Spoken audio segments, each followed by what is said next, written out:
A Tale of Nudity, Arrest and Insanity. A Datura report by Crystalline Sheen on Error.org. Here's a life-changing experience for you all. I was just rereading the stories in the Datura vault, and I decided that my experience would be one that you folks would like to read. So, let's go back a ways, to August 22, 1998, a date that will live in infamy for me. At the time, I had just finished my first year in college, and had been working with relatives in Mississippi that summer to save money and go to work as a roofer in New Mexico with a college buddy.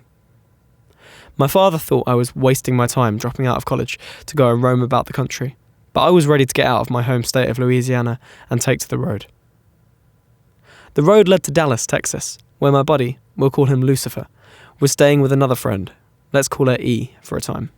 The plan was for me to leave Mississippi, go home to Louisiana, and storm out to Dallas, to be free from the clutches of home for the first time of my life. The day I left Louisiana for Texas, I felt a tremendous surge of freedom, almost orgasmic in its implications. I felt like I had been released from some kind of prison and was ready to hit Dallas and party for a week before heading out to New Mexico with Lucifer. The stage is set. I arrive in the sprawling metropolis and experience debilitating effects of the worst heat wave in the city for years. Temperatures were over 110 with the heat index. It was god-awful hot. I make my way through the scramble to E's apartment she shared with her mother, a cool hippie type.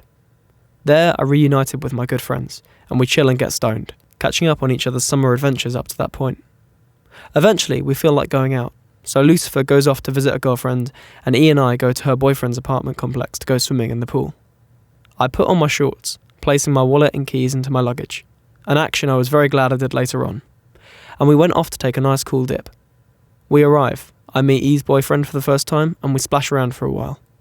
As it starts to get dark, an impromptu party erupts around the pool. A keg gets brought out, and everyone proceeds to get fucked up, Texas style. The complex seemed to house many college-age party kids, so there was just partiers coming out of the woodwork. All different kinds of folks, from ghetto gangsters to rave kids to cowboys, crowded around, having a mellow time. But this benevolent vibe didn't last for very long. A couple of people pull knives. I hear someone say he's got a gun, so everyone scatters. We all run into E's boyfriend's apartment to escape the carnage. Inside, everyone chills out, and the bong's going around and the beer is flowing again. I check out the motley collection of people around me. I didn't know a soul, but everyone seemed to be fairly cool, and ready to seriously get down. I had no idea that one of the party attendees was about to unveil something for which there is no words, no explanations, just a magic plant that takes you to the edge of death and pushes you right over. That's right, kiddies, enter jimsonweed onto the stage. Jimsonweed, by the way, is another name for Datura. Now, I was familiar with jimsonweed, having read Carlos Castaneda's experiences with his plant ally, but I had no idea what awaited me. This guy pulls out a gallon-sized Ziploc baggie, about halfway filled with some kind of seed. This, everyone, is jimsonweed. It'll make you trip for like 2 days. Usually I charge $40 for a dose, indicating that a handful was a dose, but I'll dose anyone who wants to for free.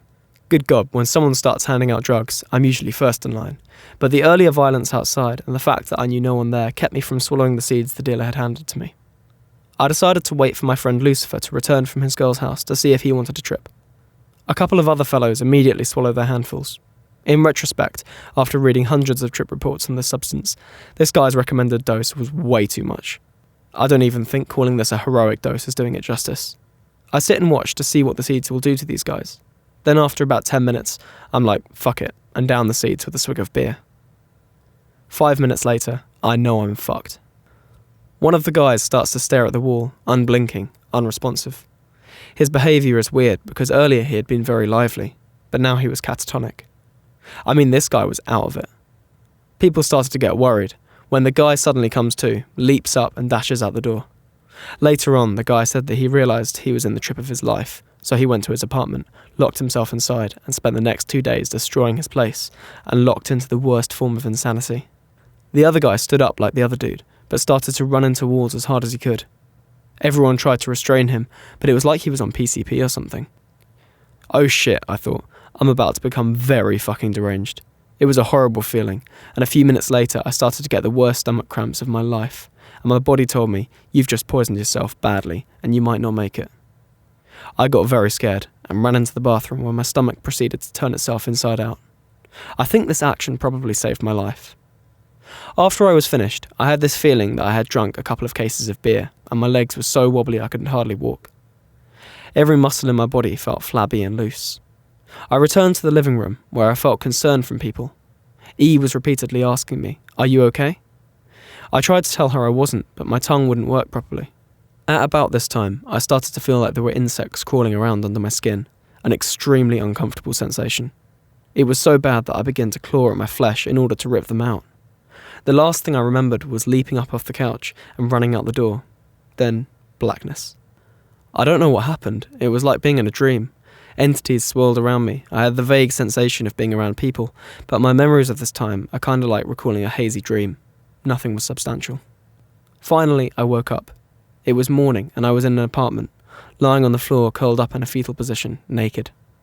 How I had arrived at this particular point in space and time was a mystery to me. My eyes were dry as a desert, and my contacts were sticking to my eyelids, making everything look really fuzzy. The odd thing was, it was like I had woken up into a dream, but I was aware that the dream was conscious reality, but a dream nonetheless. I felt incredibly happy and full of elation. Suddenly, I was aware of human presences entering the room. Intrigued, I studied them to become aware of their intent. One of the people seemed to be an average middle-aged man, but to my surprise, the other two were wearing uniforms and were armed. Why, it's the police, I thought. But why are they here? What is going on? The police came over to me and started to ask me questions. I couldn't tell if they were real or not, but I jabbered my jaws in a manner resembling speech, and they seemed satisfied with my answers.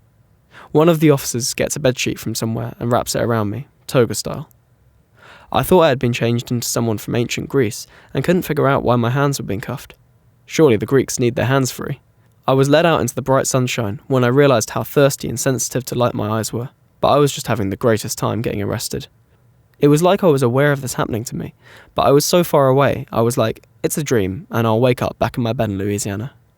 So I went along with the officers to see where they would take me. Along the way, I tried to make jolly conversation from the back seat, realising that I'm being arrested. So, tell me, gentlemen, what exactly am I being arrested for? They wouldn't respond. Oh well, I thought, and continued my conversation with the other people in the back seat. It was weird. I was talking to this guy in the back seat, and he promptly disappeared, but I really wasn't disturbed by this. The cops continued to ply me with questions, like, which day is this? The year? Who's the president? And other such inanities. I answered them all with gusto and personality, because I wanted them to really like me. In response to their question, so what drugs do you like to do? I responded, well, I just got really drunk at the kegger last night, officer, and don't know what happened after that. Now that I look back on that, I'm glad I instinctively knew not to admit the fact I was blasted on jimsonweed, thereby saving me from 3 days in the psycho ward.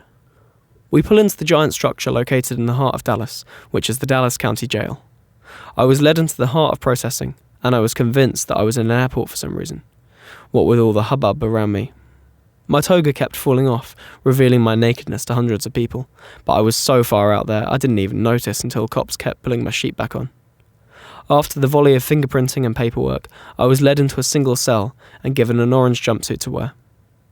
Man, getting locked into a cell while mad on jimsonweed is something to behold. I immediately realised the situation and got serious in a disassociated sort of way. It was the first time I had ever been in jail, but the emotional impact was lost on me, as I was totally oblivious to everything. It was like that feeling you get when you wake up out of a deep sleep, you know, that out of it feeling. It was like that, except about 100 times stronger. I tried to get my faculties in order, but was still tripping so hard. I couldn't do anything but wait. I think I was put in my cell at about 8 in the morning and stayed there until about 10 o'clock at night. It was like I turned on my survival mode and even ate the shitty prison food because I knew I needed to keep up my strength. As the day wore on, I started to come back to reality, and I started to worry about what exactly I had done to get here. Had I killed somebody? Attacked someone? I had no idea of the seriousness transgression that had landed me here, and no one would tell me. Finally, at long last, a jailer came and let me out, handcuffing me to a group of about 10 other people. Okay, people, it's time to go and see the judge. Alright, I thought, now I get to find out what I had done. After arriving in the courtroom, the judge scrolled down the list, and finally, when she got to my name, I feared the worst. The charge. Disorderly conduct. Phew, I thought. Doesn't sound so serious. I was elated in a way. The next thing I know, I'm going through another set of corridors to stand in another line. The friendly jailer keeps us all there, joking about what we are going to do when we get out. "I bet you all will go and get drunk, huh?" He grinned and looked at me. "What in the hell did you do?" "I don't know, but I seriously got wasted last night and got into some shit." Everyone laughed, as obviously I was on some very powerful drugs and probably looked like shit. The jailer gives me some street clothes and shoes. I had been wandering around the jail all day shoeless as well, and miraculously, let us go. I was elated until I realised I had no money, no idea where I was, and was still tripping very fucking hard. In jail, I had been surrounded by a lot of people, and kept feeling like they were all still around me. I was at a loss of what to do, so I just sat out walking. Spirits kept revolving around me, kinda like the way electrons surrounded an atom. As I walked, my trips seemed to grow in intensity. I recall myself just having great conversations with all my friends, then just realising, wait, they aren't here. And then seeing another one of my friends walking beside me and renewing my conversation. I remember seeing Lucifer and running up to tell him about my experience so far. "Man, you should have kept me from the cops. Like, what the fuck, dude?" And then he would just smile and disappear. Eventually, I found myself rapidly walking out of town into some weird area, the kind of place I'd normally be paranoid to drive through at a night sober, not to mention on foot, out of my head on jimsonweed. Amazingly, I felt no fear, as the spirits surrounding me revealed themselves to be my guardian angels. They were spirits of my ancestors, and people I had never met. I somehow knew they were going to help me survive in this experience, and keep me from harm. I decided to walk back into the city, and a new problem manifested itself. As I stated previously, Dallas was in the middle of a heat wave, and I was desperately hot and thirsty. Earlier that summer, I had suffered heat exhaustion, and I felt my body slipping back into that state. My survival instinct kicked in, and I managed to keep myself hydrated by drinking water out of the sprinklers and gutters. I knew if I didn't keep myself hydrated, I would die.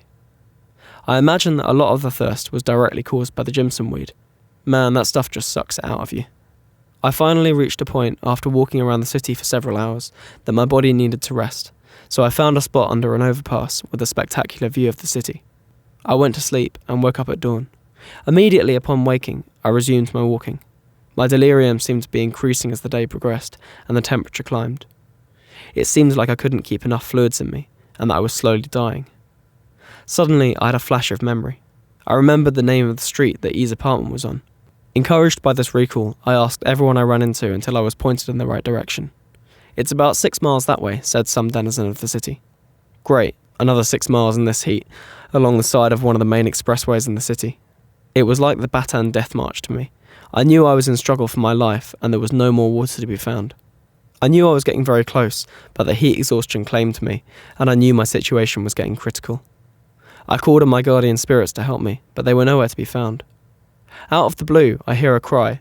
"Hey man, come over here and get some water. You don't look so good." I looked to where the voice was coming from, and spied a city work crew and a black man was waving me over to their water cooler. At first, I thought these were imaginary people like the rest, but then I took a swig of the water and realised the spirits had saved me once again. I looked at the man who had called me over, and realised that his spirit was one of the ones that had accompanied me since I got out of jail. He was like a redeeming angel. I gushed thanks to him and asked him if I was close to the street I was looking for. "Yeah, it's right over there, about a couple of blocks up." Eureka, I was going to survive after all. I stagger the rest of the way to the street, and then follow it to the apartment building where E lived. I went to her door and knocked. Lucifer opens the door and totally flips out.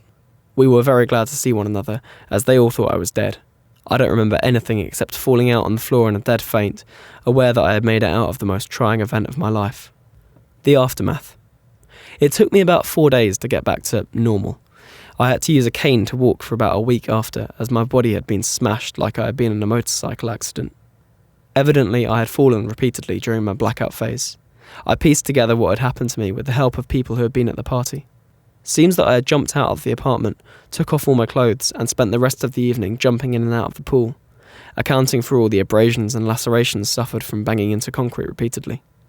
What got the cops called was that I started going up to people's apartments, stark naked of course, and saying, "I am the Terminator," then laughing gleefully and running away. So I didn't do anything too bad. The worst thing that came out of the entire ordeal was that E's boyfriend got kicked out of his apartment because of my behaviour. Turns out the guy who had been with the cops when I came to was the apartment manager, and that my arrest was enough to get E's boyfriend and roommates kicked out. Pretty weak reasoning, but shit happens, I guess. Surprisingly, the boyfriend and roommates weren't really mad at me, saying it could have happened to any of us, dude. I was decent and helped them move their shit out. While I did this, all of the people who lived in the complex made comments like, "Fucked up, weren't you?" and "nice ass," and shit like that. Hey, I would have laughed at me too. I will never do jimsonweed again, but I am glad for the experience. If any of you do it, be out somewhere far away from civilization, with plenty of good trip sitters, and prepare to have one foot in the land of the dead and one in the land of the living for about 3 days. This experience changed me as much as my first acid trip did, but this plant will make you realise what death is all about. It was said that Jim Morrison, known for his seemingly superhuman ability to consume substances without any ill effect, was permanently changed by this weed, as was I. Be careful and stay away from this stuff, because its trip is a death trip. Love and light. Thanks for listening. Again, really wouldn't recommend ever doing Datura. Probably not a good time. But be sure to subscribe and like this video, and thanks for watching.